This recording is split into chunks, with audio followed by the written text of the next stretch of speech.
প্রিয় দর্শক মণ্ডলী, আমি আব্দুল্লাহ হক।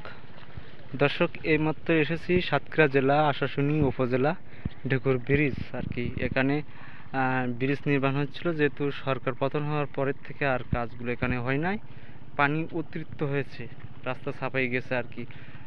সাধারণ মানুষ কিন্তু হেঁটে যাচ্ছে, অনেকে বাইকে, 3জন করে বাইক আছে, হেঁটে যাচ্ছে, বাইক নিচে যাচ্ছে, ইজি বাইক যাচ্ছে, বিভিন্ন ধরনের মানুষজন কিন্তু ভোগান্তিতে আছে আর কি। দর্শক, আচ্ছা, আমি আপনাদেরকে একটু দেখাবো। দর্শক মণ্ডলী, দেখতে পাচ্ছেন মৎস্যবন যাচ্ছে পানি তল দিয়ে, এবার যাচ্ছে বাইকও আছে, অনেক সাধারণ মানুষ কিন্তু হেঁটে আছে। দর্শক, কত ভোগান্তিতে আছে আমি আপনাদের দেখাচ্ছি। দর্শক, একটু দেখানো যাচ্ছে, লেগে যাচ্ছে। দর্শক মণ্ডলী, পুরো এখন সন্ধ্যার টাইম, সন্ধ্যা হয়ে গেছে, যে কোনো অন্ধকার লেগে আসতে পারে আর কি। যতটুকু সমস্যা আমি আপনাদেরকে দেখাবো। দর্শক মণ্ডলী, 2জন ছিল কিন্তু লেবে গেছে একজন, আর হচ্ছে যাচ্ছে সবাই কিন্তু হাটটা, অধিকাংশ মানুষ কিন্তু হেঁটে হেঁটে আসছে, আর ইজি বাইকও আছে। বিভিন্ন সাধারণ মানুষ কিন্তু প্রচুর ভোগান্তিতে।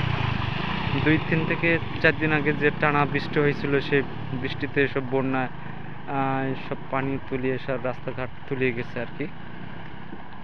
সাধারণ মানুষ যানবাহন যে অবস্থায় কাটাচ্ছে আর কি। মানুষজন কিন্তু ভোগান্তিতে আছে। দর্শক ভাই, আপনারা কেটে আসছিলেন? ইজি বাইকে থেকে তাও হেঁটে আসতেছে, এক ইজি বাইকে আসতেছে আপনাদের।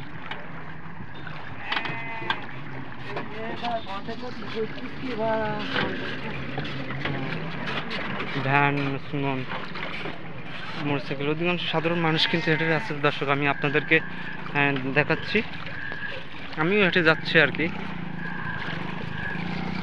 প্রচুর হাঁটু আর সামনে পানি, অত রিস্ক আছে, দেখাচ্ছে যে কোনো সময় কিন্তু পড়ে যেতে পারে আর কি। প্রচুর ভোগান্তিতে আছে সাধারণ মানুষ।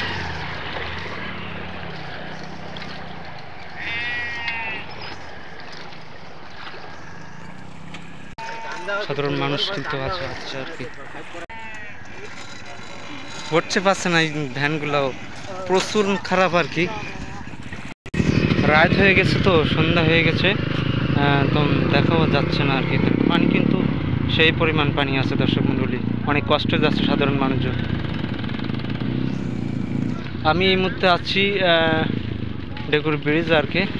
এই রাস্তাটা হচ্ছে কোল্লা থেকে বাঁকা পর্যন্ত 10 কিলোমিটার দূরে যে রাস্তা, কিন্তু সাধারণ মানুষ কিন্তু যেতে পারছে না। প্রচুর ভোগান্তি আর কি।